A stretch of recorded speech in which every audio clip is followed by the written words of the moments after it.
Peace, everybody. Welcome back to the Remix Morning Show here on Black Power Media. Don't forget to give the video a thumbs up, a like, subscribe to the channel, and share the content.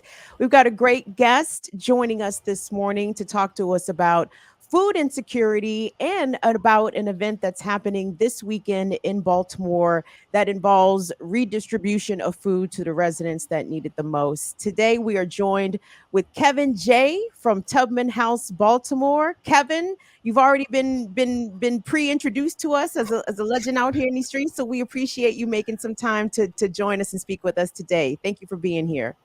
Yeah, no doubt. Thanks for having me. Before we talk about, oh, I'm sorry. Go ahead, Jared. No, I just was going to say, big shout out.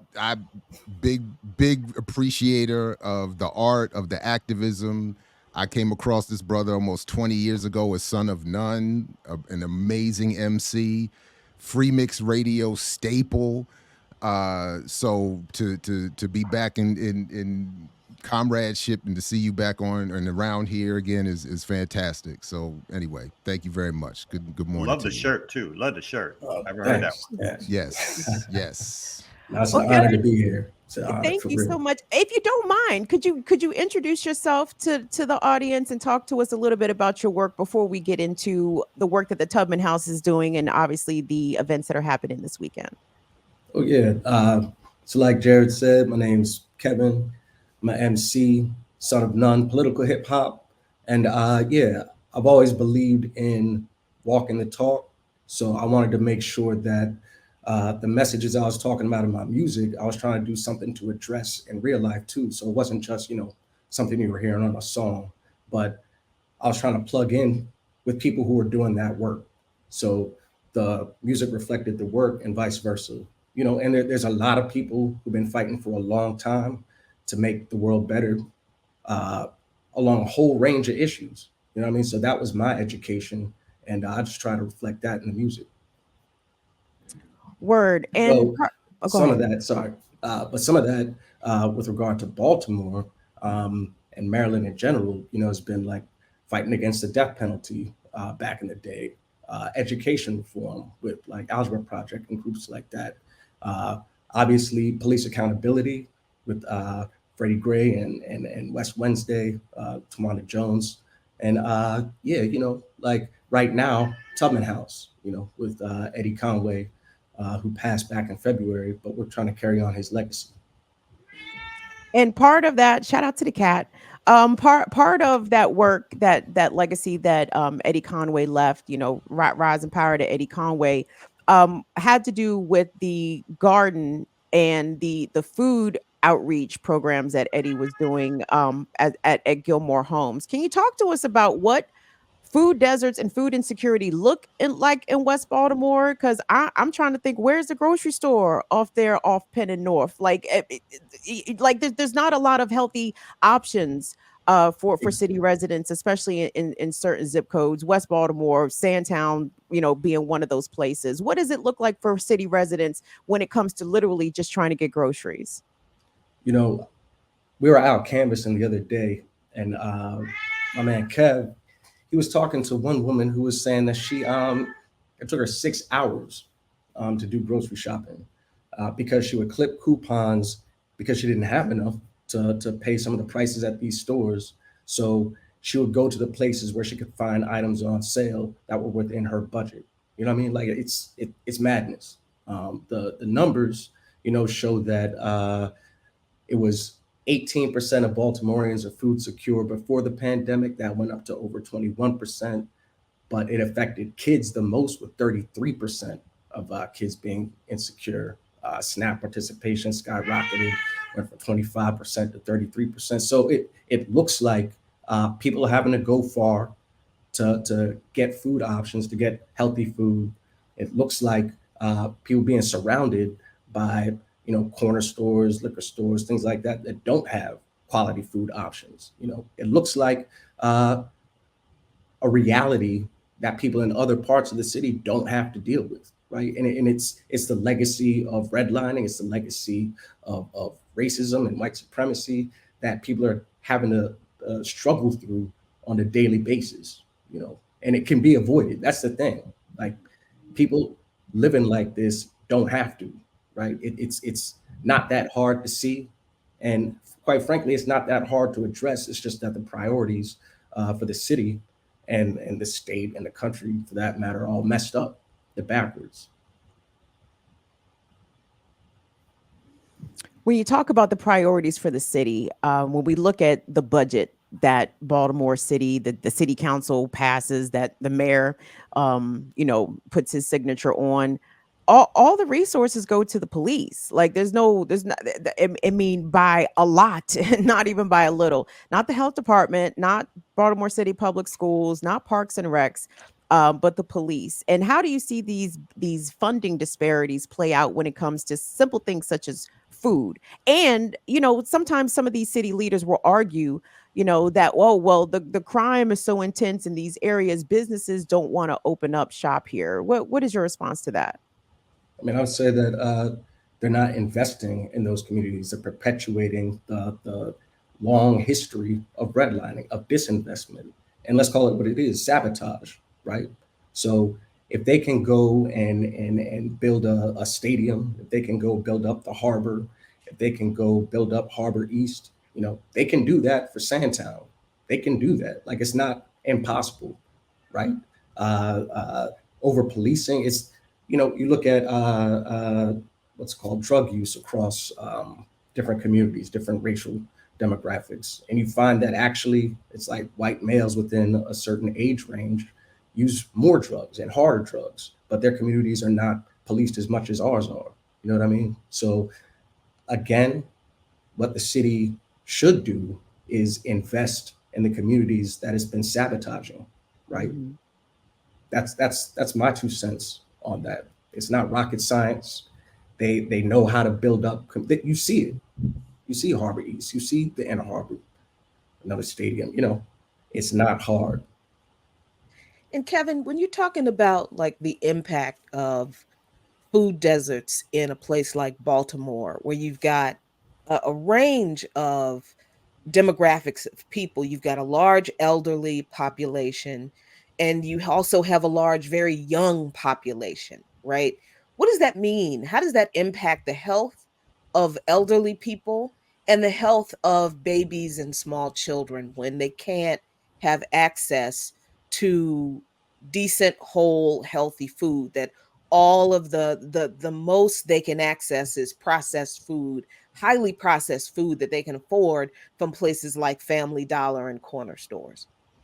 Yeah, I mean, the outcomes are shorter life expectancy, higher incidence of high blood pressure and diabetes. They're terrible, completely avoidable health outcomes. It's for young people. It's going to school hungry. It's not being able to concentrate as well, right? It's uh, failure to thrive in some instances. It's a reality that is, again, completely avoidable with the right investment and support. It's it's a way that the city, and Baltimore is not alone, is perpetuating, like I said before, white supremacy, racism, sabotage against Black children, against Black elders, against poor people in general, right? Because they say what, like they don't vote, or there's too much crime, or all of this nonsense. Like, the reality is they deserve all the support and more, because they're the ones that have been targeted with sabotage and disinvestment. So yeah, to answer your question, negative health outcomes, shorter life expectancy, and things that are completely preventable, especially in 2023. Can you talk a little bit about how the Tubman House works, and in terms of how y'all reach the community, how the mutually distributed, how the community is involved? Yeah, I mean, I can't talk about Tubman House without talking about Eddie Conway. With respect to him, organizer, Panther, served 44 years for a crime he didn't commit, right? Organizing before he went to prison, while he was in prison. When he came out, he said it looked worse than when I came in, started organizing again. He could have kicked his feet up and said, my commitment to Black liberation is unquestionable. I don't have to do anything else, but he didn't. He said we need to keep going. We can't stop. right? So Tubman House is a part of some of that work that he and Dominique were doing before he got out through friend of a friend, right? They were in Sandtown. They were talking to residents, giving out bag lunches. They knew people there. And when uh, the cops tried to, mess with the kids of Douglas on the same day as Freddie Gray's funeral, Mhm. they fought back. There was an uprising, and they said, you know what? There's vacant properties right here in Sandtown that aren't being used that could be put to a better use. So took over a house, turned it into a community space, created a community garden with raised beds that folks in the neighborhood could come through and take as they needed. They had programs for kids during the summer to learn how to grow food. Like what happened though when the pandemic struck is we shifted from the community garden to grocery delivery Mhm. and contact free. Originally, we are getting food from the food bank. Now we're getting it from BCF. Big shout out to them. Uh, right now, and it's free. You know, we don't always have control over what we get each week, but we try and package some produce, healthy options. Sometimes we get toiletries, throw those in there too. Sometimes we get diapers. There's always a big need for those. We put them in, talking to residents, find out what they need and try to meet that need. And at the end of the day, like Tubman House is not a food distro program, right?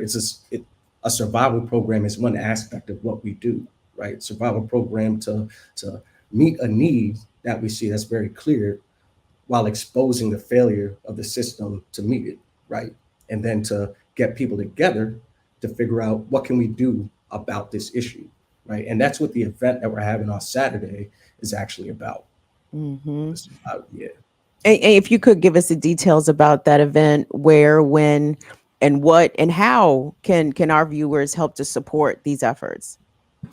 Yeah, so the event is a solidarity social. It's a collaboration with the Black Arts District. Big shout out to them. Twice a year, they go out of their way to work with the organization that's trying to meet a need in Baltimore.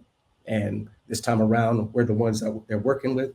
And basically, we're having this event to bring people together to get ideas for how do we address these issues, talk about the experiences that they're having, right? But also have like food and music. It's gonna be dope. It's gonna like Black Assets is gonna be there. Black Root is gonna be there. It's a dope MC. Black Chakra is gonna be there. It's gonna blow everybody's mind, right? And there's also going to be some other groups that do food justice work in and around West Baltimore, and we're going to plug residents uh, into their work too, right? Like we're not the only ones doing this work. Can't claim to be, wouldn't claim to be, and we want to get people connected so they can get more access to more resources, and ultimately, push the city to do more to address those needs because we shouldn't be the ones having to do it. We're always going to do it. We're going to look out for each other because that's who we are, but we're not going to let the city get off the hook. So Hmm. to that end, I'm curious to what extent the city's institutions interact and in what ways. The mayor's office, Hopkins, Morgan, various church groups, maybe. Do you all have? Is there any attempt at interaction with any of these institutions? Has there been a response? I Uh, mean, you know, so I haven't reached out to the mayor personally, and I know that they are putting money towards addressing food insecurity. They made a big deal about it last year, some work that they're doing, but it's not getting the same kind of support that other things are getting, right? And that's what we're talking about. Like we need that same level of interest. We need that same level of support. We need that same level that they look at a business and say, yeah, we need to put our support behind them. But why not put their support behind West Baltimore? Why not bring that supermarket back? Why not employ people in the neighborhood so that they don't have to go 30, 40 minutes for a job? But to answer your question, as far as like different organizations with the city specifically, um, haven't heard from them. Not to say that they're not doing anything, but they're not doing enough. There are You know, churches that are doing I'm that sorry. work too, and props to them. But go ahead, like the No, I Black was Church gonna Food Security because Network. right. Sorry. Go ahead. No, go Say ahead. that again. The Black Church Food Security Network, like Hebert Brown's been doing that for a minute now. Yeah, they're doing good work. So because wasn't one of the arguments when it was said that residents had burnt up the CVS after Freddie Gray's killing, that or something like that the and people were saying, well, you shouldn't do that because that's the only place in the neighborhood where we can get food. And the question then I thought appropriately was then raised, well, why is that the only place or Mhm. the best place to get food? Isn't that part of the reason why people are upset in the first place? Uh and from what I'm hearing, it that moment didn't have the positive impact that maybe we would have hoped in terms of addressing that particular issue, never mind any of the others. Nah, I mean, we all know what happened after the uprising. Cops decided to say we're not going to do anything anymore and instigate, in my opinion, an increase in the murder rate. Like I think that the uprising exposed a lot of the fractures that were already there. It wasn't like a lot of new stuff came up. It was revealing what was already there. And at the same time, like there were people who came together, and those that reality didn't get a lot of press, But that's one of the things that Tubman House was, you know what I mean? So, yeah, like we're always going to rely on each other. We were there before the uprising. We're still there. The cameras are gone years later. Still doing what we can with other people who are doing that too, because we're not alone in this. Yeah, one of the things that came out of the one of the things that the city did, well, one of several things toward funding more police programs and actions was that after the uprising, Baltimore invested in like a lot of surveillance programs, Mhm. like the Shot Spotter program, where it's like this they listen, they use this like audio surveillance to hear gunshots, that it's wildly inaccurate. There was the spy plane program, there was the undercover drone program. So I mean, how there there's clearly money, there's clearly money in the Baltimore budget to feed people, but instead they've used it as a response uh, uh, from the uprisings after Freddie Gray's murder to surveil people instead of addressing the material conditions that resulted in the uprising, because it was about Freddie Gray, but it wasn't just about Freddie Gray, right? Hmm. Hmm. Yes. Exactly. It's the blueprint, right? And city after city, where you see police budgets going up, up, up, and meanwhile, programs that should be getting funded get, cut, cut, cut.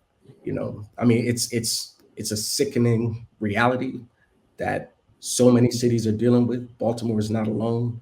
And, like it makes me think about the amount of money they're trying to raise for Cop City. Was it like $330 million Mhm. at Coppin? You know what I mean?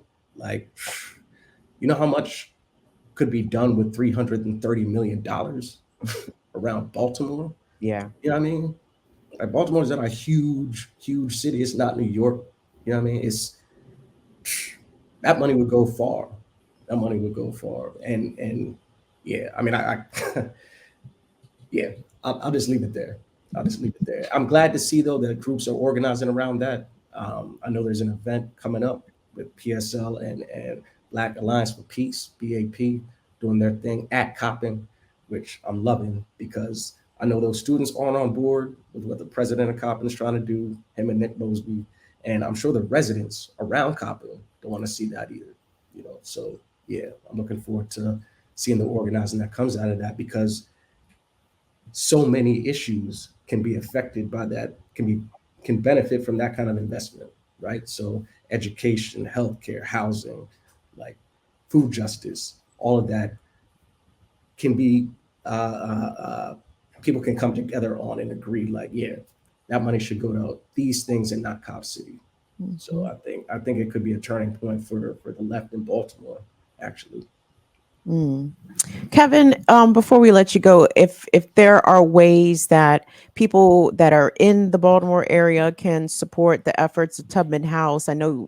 Shout out to my brother Will Arenas, who works with Tubman House. He got us connected this morning. You know, he said that people, that the group is looking for delivery drivers, people to deliver groceries. Are there any material links that you want to share with us that people from outside the Baltimore area can do to help get more resources and food in the hands of the group that can be given out to residents?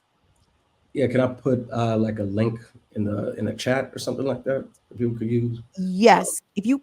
if you put it in the private chat, one of our comrades can grab it and drop it into the public chat. Okay, great. So I'll do that in a sec. But yeah, we're looking for drivers. It would be great to have about 20 more drivers Mhm. and about 10 more baggers.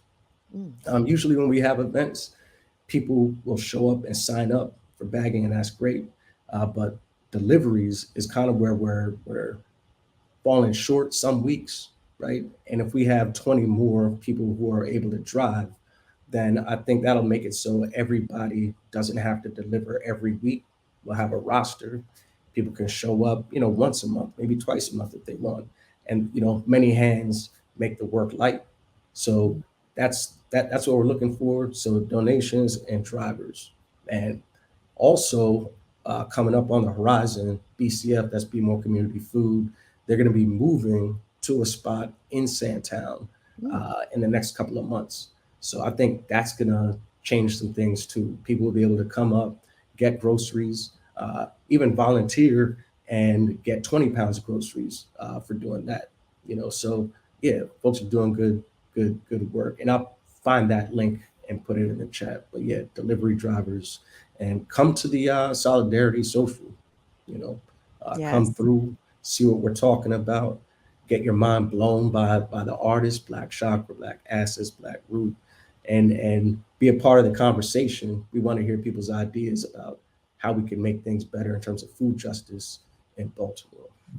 And just give us a quick reminder, date, time, and location for the Solidarity Social. Yeah, the date is this Saturday, the 11th, 11/11.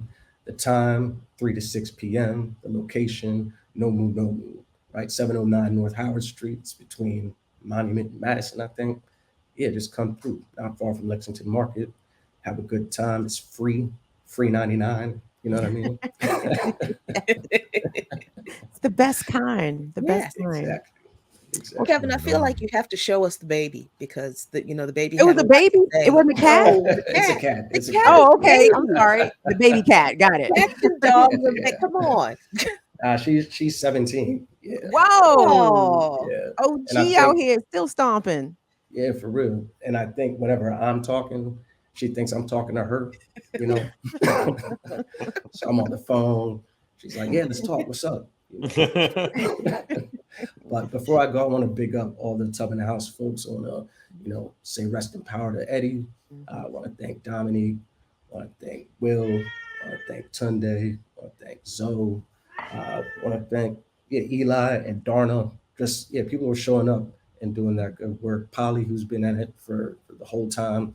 Talib, on the legal nice. front. Like, yeah, I feel honored to be around such good people doing such good work. And Massive, can't forget Massive. Yeah. Word. All right. And Well, yeah, I Kevin. want to say peace to Dr. Ball, who, yeah, man, he's he's thorough. He's thorough. He's been doing it for a minute. And yeah, it's an honor. No, man. So, Thank you, man. It's always good to see you. Appreciate you and your crew, all the great work, and thanks to Kim for making this happen. Thanks to We'll keep Will. it moving. Yeah. Yeah, I Thanks, owe that everybody. brother a Yeah. call too. yeah. Thank you, Call Kevin. them. All right, Tubman House, everybody. Yeah. Baltimore. Kevin J. Thank you so much for joining us this morning on the Remix Morning Thank Show on Black you. Power Media.